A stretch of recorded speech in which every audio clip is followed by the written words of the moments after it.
اور اگر اس پہ گفتگو کرنا ہے تو بیٹھ جائیں. میں کہتا ہوں اعلیٰ حضرت کا کام 3 صدیوں پر حاوی ہے.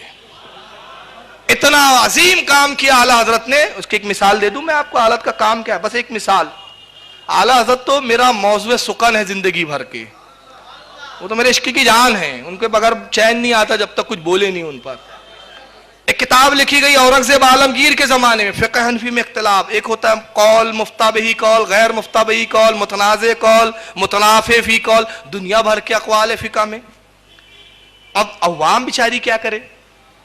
اب ایک کوئی کتاب اٹھا لے وہ فقہ کی, یہی سمجھ میں نہیں آیا کہ ایک اسی کتاب میں لکھا ہے اس طرح وضو کرے, اسی کتاب میں لکھا ہے اس طرح وضو نہ کرے, اسی کتاب میں لکھا ہے اس طرح بھی کیا جا سکتا ہے, اس طرح نہیں کیا جا سکتا.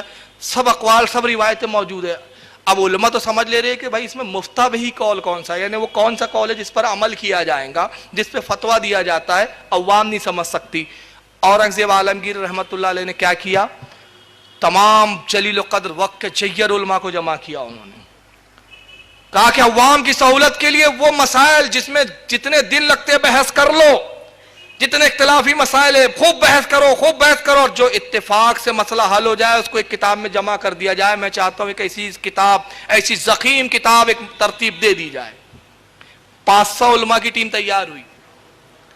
دنیا بھر کے علماء, فقہ حنفی کے جاننے والے حنفی علماء کو جمع کیا اورنگزیب عالمگیر نے. 500 علماء صرف کرتے کیا تھے آپ تعجب کرو گے. اورنگزیب رحمۃ اللہ علیہ نے, وہ بھی مجدد ہے اپنے صدی کے, کیا کام کیا ہے. اور علماء کو اتنی سہولتیں فراہم کی گئی کہ ان کے لیے محلات دے دیے گئے ان کو رہنے کے لیے. یہ محل ہے آپ کے, بیوی بچے ان محلوں میں, کھانے پینے کے اخراجات.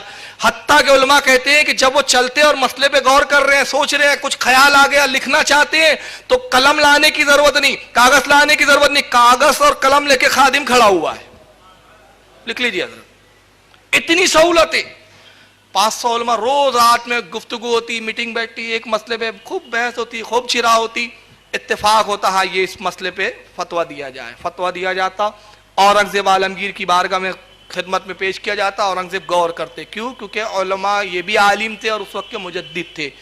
یہ تصدیق کرتے, اپنی سند کی مہر لگا دیتے. فتویٰ کتاب میں شامل کر دیا جاتا. کئی سالوں میں فتاوی عالمگیری 8 جلدوں میں ترتیب دی گئی. 4 جلدوں یا 6 جلدوں, مجھے بھی یاد نہیں آ رہا ہے, غالباً 4 جلدیں ہیں. 4 جلدوں میں فتاوی عالمگیری ترتیب پائی غالباً.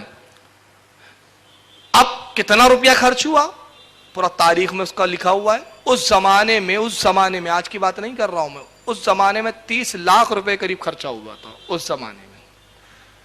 علماء کی تنخواہیں یہ سب ملا کے. کتنے علماء نے مل کر کام کیا تھا؟ 500.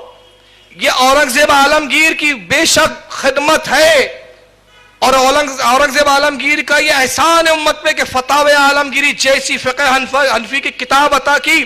مگر اس کتاب کو لکھنے کے لیے 500 علماء لگے, اور 500 علماء نے مل کر کئی سالوں کے اندر اتنا روپیہ خرچ کروانے کے بعد 4 جلدوں میں لکھی. مگر ایک تنہا احمد رضا ہے, جب وہ فتاوی رضویہ لکھتا ہے تو 30 جلدوں میں لکھتا ہے. علماء کی ٹیم نہیں ہے, حکومت کا سہارا نہیں ہے, مگر وہ فتاوی رضویہ ترتیب دی گئی کہ جس کے ایک مسئلے پر بھی انگلی رکھی نہیں جا سکتی ہے. یہ کام ہے ہمارے مجدد کا, صدیوں پر حاوی ہے وہ کام. تو جو کام